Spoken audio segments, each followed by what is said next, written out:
don't feel like you can't kind of keep up, and don't feel the burden of that, because no one can keep up. But pay attention to what's important, which is knowing how to use these things deeply, really making sure they're really well aligned with the ethics and standards that you hold, and continue to kind of think critically about, like, how does this work as we kind of steward our mission and steward our resources, because that is the opportunity that I think it presents. Welcome to Cause and Effect, a podcast brought to you by the Dunham Podcast Network. Here, we will provide a fresh voice that breaks down the most recent leadership lessons, fundraising trends, and the ups and downs within the nonprofit industry. And our goal?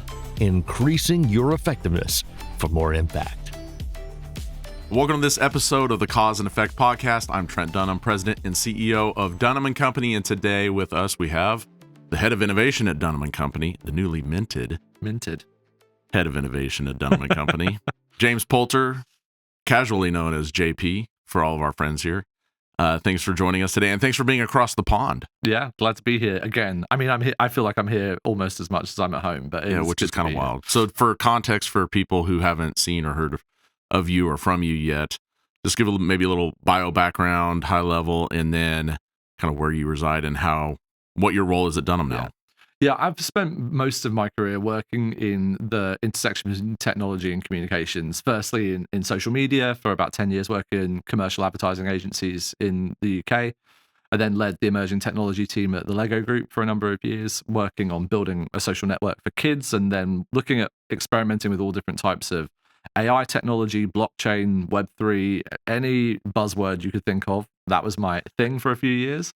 And then went from there to set up my own agency. We built a company called Vixen Labs in the UK, which was a global voice technology company, really focused on things like Alexa and Google Assistant, those early AI tools that were more text-to-speech kind of driven. And then in the past few years, became fascinated with the world more broadly of AI, and in particular, what's happening in the world of ChatGPT and these large language models, and now with AI agents, which I'm sure we'll talk about.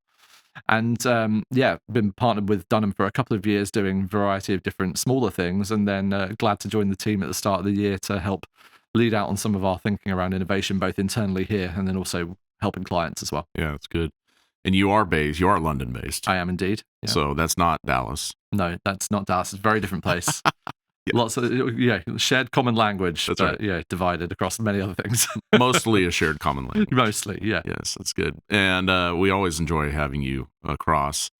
It always results in some good meals, at least. Yes, right? Yeah, very good meals. Yeah. I'm everything is bigger in Texas. If nothing else, we at least eat well. Yes, and usually when I go home, I'm bigger than I was in Texas. That's always the challenge. Good.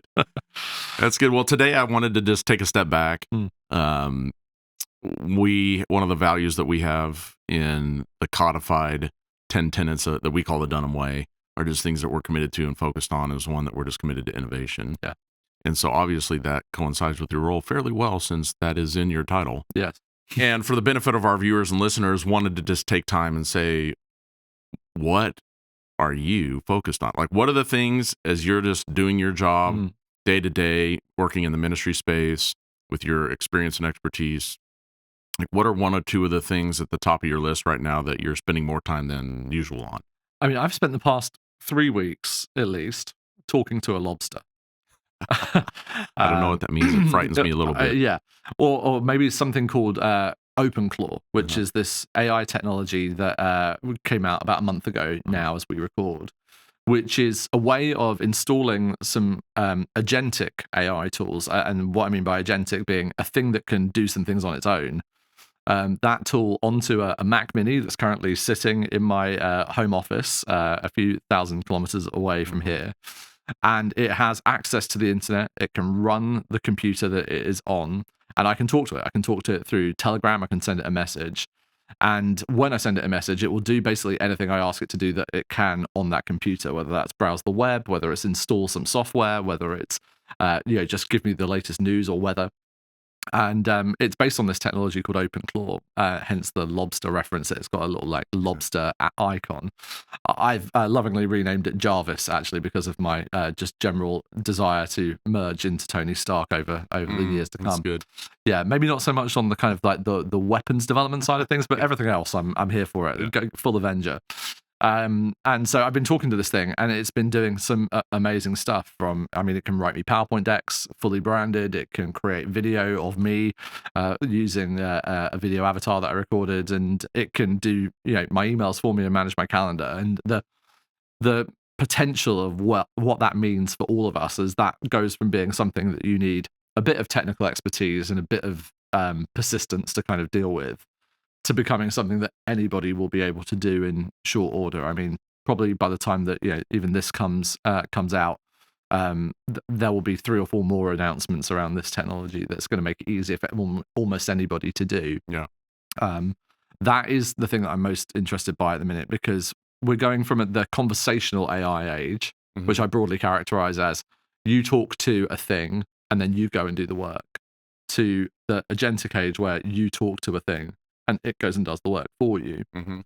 And that changes everything. Yeah. And we're getting the first sight now of with this technology of what we might call the AI organization age, which is when you talk to a thing and then it goes finds 3 or 4 other AIs to talk to, and they do the work together and then come back and deliver to you. And that takes us on even further. It feels limitless. It feels like a never-ending kind of rabbit hole that we can go into and go down. So as it relates to that, where's a bridge to the practical implementation or the practical application for organizations today as they think about AI agents? Or we had 20 or so ministry partners and clients and friends here in the office yesterday, and we were demoing some of this stuff, and that question came up a bunch. It's like, well, this looks really cool, but like, what can I actually do with it that's going to help? I think almost every ministry that I talk to, they spend way more time doing administration than ministry. Yes.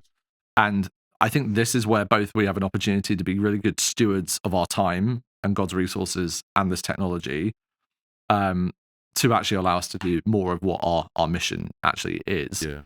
No one wants to spend as much time as they do in their inbox or managing their calendar or doing their expenses. And so the opportunity just to have some tooling that can now help take some of that burden away from us, I think is huge. Equally, we all spend more time searching the web and finding kind of solutions to things, and we often don't know what we don't know. Yep. And these AIs now are getting smart enough that we can do what I often call is reverse prompting, which is I think most people are becoming familiar with the idea of prompting an AI. Yep. But that assumes that you know what you can get done with it. Reverse prompting says, I'm going to ask it what it can do for me and then let it work it out. And when you begin to see that these AIs now are smart enough to do that you can say, hey, I don't know how to solve this problem. Can you tell me 3 ways that you could solve this problem for me? Right. You start unlocking things that you never could have instructed it to do because you just wouldn't have known that was possible. And that's where I think this then takes us into being able to identify things that we didn't even know we might be capable of in our ministry work or even in our personal lives, which is going to open up new opportunities for being more productive, of course, but also not just saving time, but making more impact. Unlocking new ways of doing things that just couldn't have been done before this technology existed. Yeah, is there like if I'm thinking of that as a leader, I've got line work in an organization. Is there a question or two I should be asking specifically related to, is this relevant? Yeah. Is this something I should be pursuing? Yeah. The way I often tell people is, if you're thinking about getting started with AI, think of one thing that you do every day, every week, or every quarter that is more painful than you wish it was. It can't be your entire job. No, not your entire job. But everyone, regardless of how senior or junior you are in an organization, has some task that is probably you're fighting your way through a piece of software that's not adequate, or you are stitching together multiple things, or there's a process involved that just could be a bit better. Yeah. And that's where to start, is to just go into one of these tools and say, hey, I have this process, describe it in a lot of detail. How can you help me get this done differently? Yeah. And the likelihood is that there will be some solution there. Increasingly now that these AIs will be able to work out a way of helping you get that stuff done. And if you just get that little bit of time back, for me, that's a win. Sure. But there may be many more of those things. Yeah. And that's where we're starting now, is like, if you are getting going with this, stop treating these things like an answer engine and start thinking of them like an extension of yourself or as an extension of your team. Like, this is we're on the cusp of this idea of like the virtual employee. And you have to brief these things in the same way that you would brief a regular employee in that sense too. You have to talk to them and say, hey, you know nothing about our organization, you know nothing about me, but let me tell you about these things and you'll be much better off at helping. And when you treat them that way, and these tools that way, then they are amazing at what they can do. For a novice who maybe hasn't really taken a dive into this yet, yeah, is there you think of the best platform to start with when it comes to starting to explore? I mean, we have no kind of particular direct answers to that because these things are changing all of the time and catching up with one another all of the time. One thing that we have run into in making that decision is it's really important you choose the things that align well with who you are as a team and your kind of missional beliefs. We've obviously seen some controversy in the past couple of weeks with deals being made at the highest level of the executive branches of government around different platforms making those decisions. And without kind of getting into the politics of that, we have to ask, like, the platforms you choose, do they align with who you are and what you want to be contributing to? Ultimately, you're putting your money somewhere, right? So that's our first choice. I'd say one of the things that we recommend people to do is just to choose one of these general purpose AI chatbot tools. So ChatGPT or Claude or Perplexity or Google's Gemini. Those are the kind of the four big ones. They basically all do roughly the same thing, and they are constantly competing with one another to have the same feature set or go slightly ahead. So again, by the time that you listen to this, any one of those four could be winning the race, but next week that race could have changed again. Yeah. It's kind of like kind of the top of the bracket of the NBA. It's like, they're all around about there. Like, pick one of those teams, they'll be there in the playoffs. So I would say pick one of those. And then the main thing is stick with one of them and learn to use it deeply. Most people with most software learn to use the things that they need in the immediate period of time when they first get started with it. I always joke that I've had Excel on my desktop for 3 decades. I still don't know how to do a pivot table correctly, and I have no desire to learn, and I know that you will have no desire to learn either. The joy of this stuff is that you don't need to, because this thing will talk to you in natural language, and if you don't know what it can do, you can ask it and it will tell you. But naturally, these AIs are better at using software than you will ever be, because they are built from it, right? They know how it works. And this is the real unlock that we're seeing with these more agentic AIs, is that they know how to use the other software that you have access to better than you do. They know where everything is stored in HubSpot or Salesforce. They know how every function in PowerPoint works. They know where every bit of data gets stored when you put it on your desktop of your computer, and they can see all of it, and it's just code to them. And to you, it's like, where's the button? Where's the drop down? Where's the scroll, right? And you have to learn it. These things don't have to learn it. They just know inherently. And so that's the real power. So pick one tool, make sure it aligns with your kind of what you believe, and then learn to use it deeply and stick with it. And then you might begin to start seeing some of the real like productivity impact. I think it's sometimes feels overwhelming if you've not really done much with AI. Yeah. But I'm hopeful that, a few of the tips and instructions that JP is giving can help motivate you or give you a pathway to get more involved in it for the benefit of your organization and the work that you all do. Are there is there an example that you can share where an organization has leaned in to AI from this perspective to create those kind of efficiencies that's just real practical that maybe our audience would get real quickly? Yeah, absolutely. I mean, I can even give an example of our own here. One of the things that we've been working on for the past few months is beginning to bring together all of our planning documentation for our campaigns into one centralized tool. And, in the process of getting any campaign built or any piece of content or creative, there's a lot of background planning that goes on. There's meeting notes, there's briefing documents, there's budgets, all these kind of things. Really all the work that has to get done, but not any of the work that anyone wants to be doing. Right. And now with the power of these tools, we're particularly using something called Notion, which is a database project management tool, but now has a lot of AI built into it. We can very quickly begin to validate our own writing samples. We can begin to validate our budgets and planning in far quicker time than it would have taken us before. And that's enabling our writers to spend more time really crafting message and being really deeply thoughtful about that, more time planning and strategy, more time thinking about brand development, and less time worrying about have I put kind of the right things in the right box of a spreadsheet. So that, for one, I think at home has felt really really powerful for us. Yep.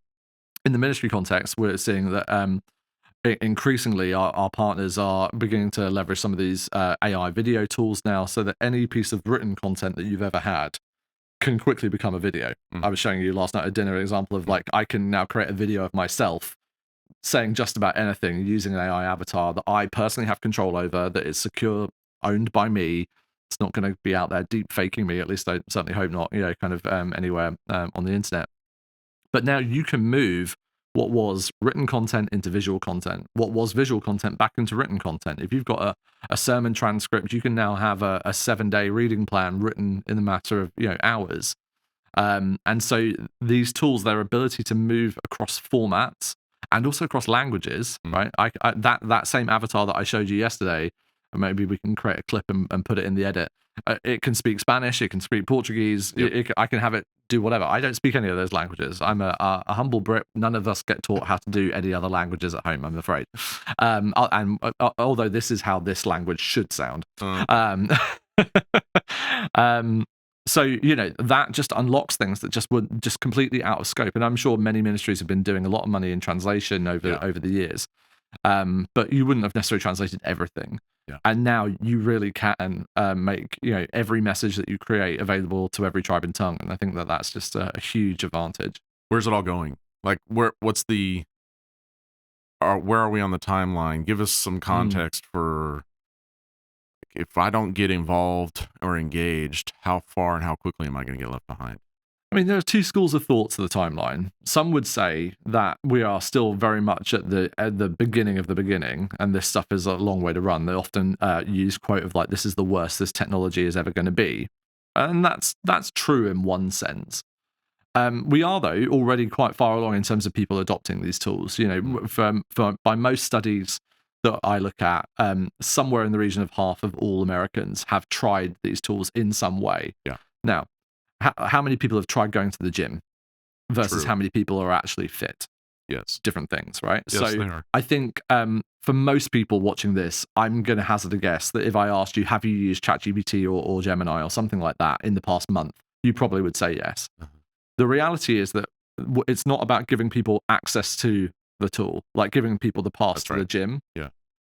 But what most people are like is it's like they're the third week of February and they're kind of going, yeah, this seemed really good idea on January 1st, but by now, like I'm giving up. I'm back home and I've got a donut in front of me, kind of thing. And so that's where most people are at. And so I think over the next 12 months or so, we are just on that process now of getting people to go beyond just that kind of novelty value, simple task use of these tools. They're going to begin to see, oh no, this can actually help me get way, way more done. And so I think that's over the next 12 months where we're at. I often say that all technology revolutions, they go in 3 phases. There's an awakening phase. And I feel like we're at the end of that awakening phase now, where people are beginning to go, this is not going away. Yeah. This is here. And then we move into the second phase, which is the wrestling phase, where we actually have to work out what we could do with it and what we should do with it. And that should do is the really important bit, which is that just because it can doesn't mean that you should. Yeah. And so we're beginning to align now of like, what is important for the human to do? What is important for AI to do? Where's the middle ground? And I think over the next 12 months, that's going to be a big topic of conversation. It's certainly with all the ministries we speak to, the thing that they are most considerate of. And like I say, a bunch of people came in yesterday, almost all of them are using these tools, and that doesn't surprise me. But when we push them on how they're using them, there's often more room to go. And then the third phase that often in that revolution is the operational phase, where it's actually beginning to be embedded into the day-to-day experience. And I think for most people, that isn't quite there yet. For some who've leaned in further, particularly within technology teams and developers and kind of more technologically forward groups, maybe content creators or people working in media production, they're using more of it, and it's resetting kind of ways of working. But for most of us, we're not there yet, and that's where I think we head over the next kind of 18 to 24 months. Is it becoming commonplace that we turn to AI often first, or certainly simultaneously with thinking about the problems that we face ourselves. Yeah. It does feel like it's moving rapidly. 100%. It does feel like we're still having to pull some people along. Yeah. And I think that's probably pretty common with Yeah. any new technology. I just go back to the .com boom, and if you can relate to that because you were around during that season or that time, it feels very much like the early .com. Oh, this is a website. Wow, what are all the things a website could do? Yes, absolutely. Yeah, it's very similar. And similar, again, to the dawn of the social media revolution or people getting hold of mobile phones for the first time. Mm. The thing that we need to, be really aware of is that in those same ways, all those revolutions, there's always early adopters doing things over here. Yes. And often it's unseen because when people start finding out, hey, there's a way I could do a thing that I used to do and I can do it in half the time using this, there's this weird feeling that people get. And I often call it like it's shame, but with an AI in the middle. Like it's, I was like, oh, is this okay that I can do it this way? And it takes a little while longer for kind of cultures inside of organizations and teams to catch up with the new way of doing things. And there often can be some opposition or feeling, hey, I'm not sure that this is okay. And then we learn to assimilate these things back into how we work. So that's a natural process. And I think if you're feeling that within your organization, like don't be surprised. Like whenever something new comes, we always have to give our time to thinking about it critically. And that's the right thing to do, to be diligent about these things. And particularly with AI, because it makes us ask some pretty fundamental questions about who we are and what our role is. And certainly the world is wrestling with that right now. It's like, what's the role of the human in society in a place where another form of intelligence exists, one that lives on a silicon-based life form, maybe rather than a carbon-based one. Like that's what the world is wrestling with. And we, particularly in the church, have a real, I think, responsibility to answer that question, answer it obviously with the gospel, but also answer it practically of like, no, this is where we think this should be used and where it's right to be used in terms of being honoring of people. And that is the process I think a lot of us are finding we have to wrestle with now, and where I think actually the church has a really good opportunity to stand in society and say, no, this is what the human means. And this is where the boundaries are for us. And so that's why I'm excited just how many ministries are leaning into it. Yeah. To that end, we've mentioned it before, but it's probably been on several episodes since we have. But that does prompt the need for every organization to kind of define what their ethical boundaries, their approach, document that, socialize it within the organization. Absolutely. That's a process, right? I mean, that's an intentional thing you need to do. Yeah, and it's something that we are now doing. So one of the things that I've been tasked with and working with you guys on since joining the team is to really help frame what that means for clients. And so we now are taking people through the journey of ethics audit, helping them understand like what their technological choices mean. And you might say, well, is that really fully necessary? Because no one was having an existential crisis over whether or not they were using Microsoft or Google for their email provider. Right. But when this stuff really shapes your future staffing, it shapes people's development pathways, it is something that can run without you watching it and make critical decisions for you. That's a different kind of technology than your inbox, or your CRM provider or whatever it is. And so we do think that people have to go through that process. So we're walking strategically through how to audit your existing technology, put great policy in place, and also then govern it. Because as you said a couple of times, like this stuff is moving really, really fast. And so we're seeing now that most organizations need to come back and review at least a couple of times a year. In some cases, faster than that if you're a fast-growing organization. Have we got the right tools in place? Are we managing them well?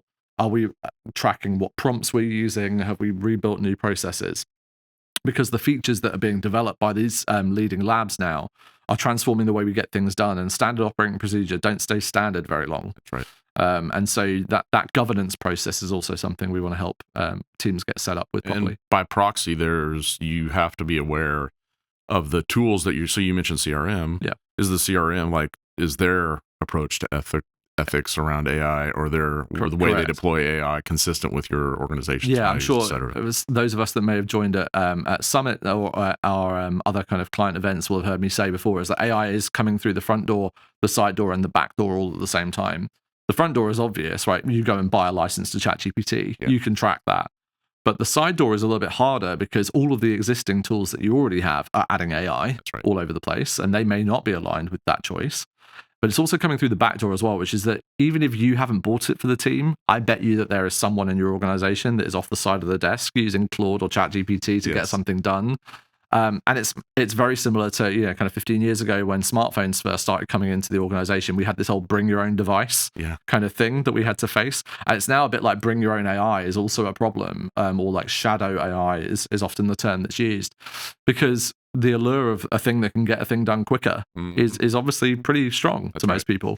And so, that auditing process is super important to just know what is being done and keep track of that over time. And then use that as the catalyst for the conversation about, okay, why are we bringing this thing in? What was the motivation for bringing that in? And then as a consequence of it, like, how are we going to change things next? Like that set of questions is really important. It is. And so I just encourage you to be thinking about these things for your organization. Some of them aren't going to have answers right away. I mean, the reality is we're working through a process just like everyone else is. And so you have to prioritize the areas you're going to put. And every organization is different. You have different risks. You have different size staff, et cetera. So I think those have to be taken into consideration. But if there's one or two things that you would say, JP, to be keeping your eye on or anticipating that might be next down the pipe that we haven't even talked about, like, is there something top of mind for you related to that? The biggest thing that we're seeing at the moment is that almost everything can be code. Everything is probably code. We don't think of it like that, right? You think of what happens on your computer as documents, spreadsheets, presentations. It's all code. Sorry to say. And I think one of the big things we're going to see, particularly with the advancement of Claude Code, the Claude product from Anthropic, or ChatGPT's Codex and others, is that the discipline of developing things that live on the web or maybe on your local computer is no longer going to just be the thing that a web developer or a software developer does. But I think that is going to become a discipline that almost everyone does. It's crazy. And it is crazy. And at the same time, there was a time, those watching may remember, where not everyone typed. Yeah. There were teams of typists, and not everyone did the phones. There was a phone, Alexander Graham Bell, when he first invented the phone, there was a phone team in every office, right? And now we all have phones. And for a while, there was not everyone that used computers. There was a computer team, and the IT team were the ones that used the computers, and now we all use the computers. And I think the same thing is happening with software development, is that was something that a team of people did, and now it's something that everyone does. Yeah. And we've even seen it here. Multiple non-technical team members across Dunham are now like playing around with building their own software for the one specific problem that they have to do in their job that maybe no one in the world has to do. Yeah. But now they've got a tool that does that thing because the access to developing software is just conversation. It's just talk to a thing and it builds you a piece of software. And that is revolutionary. I can't tell you, like, that is going to really disrupt things. So that's probably what I'm spending most of my time thinking about, is every problem I encounter when I go, I need to get this done, rather than being like, hey, Claude, can you make the document for me faster? Just like, can you build something that solves this problem? Like, that changes the way that you think about how to get things fixed. That's good. It's good. There's so much, bro. I know. It's exciting. It's exciting, and it's a bit daunting. I mean, my job is to spend all my time thinking about this. Correct. I often say to people, I'm not an expert about this. I have no better access to this information than you do. I just have more time. I just spend all my time thinking about it. That's right. So if you feel it's overwhelming, it's because it is. That, like, it is moving crazy fast. That's not just a perception thing. It is moving incredibly fast. Even I struggle to keep up with every update. I was joking with the team yesterday as we presented. I have to update these slides every 24 to 48 hours before I present because something will have changed. I'm off to do another event on Friday this week. I have to update them on the flight today because things have changed again since I presented yesterday. It's crazy. So don't feel like you can't kind of keep up, and don't feel the burden of that, because no one can keep up. But pay attention to what's important, which is knowing how to use these things deeply, really making sure they're really well aligned with the ethics and standards that you hold, and continue to kind of think critically about, like, how does this work as we kind of steward our mission and steward our resources, because that is the opportunity that I think it presents. It's a great charge. It's a great place to land the plane. And it just, if we are, as we say, as an organization committed to innovation, this we can't ignore. No. what's happening with AI. We can't ignore what the possibilities can be with it. We can be cognizant of the fact that it does have boundaries and limits and areas that we feel comfortable playing in that align with our values and areas that we're not going to go. Yeah. And we have to wrestle with that. So I just think as a leader in your organization, as you walk through that, you can't suppress or put this conversation to the side and say, I'll deal with it later, because later your organization's gonna be so far behind that's kind of untenable. So just challenge each of us to think critically about this in our organization. If you work with us, be reaching out to JP and having those conversations. I think even just setting aside the time to have the conversation, to begin to wrestle with your position as you approach certain things, how you develop content, how you're utilizing greater efficiency within project management, et cetera, et cetera, et cetera.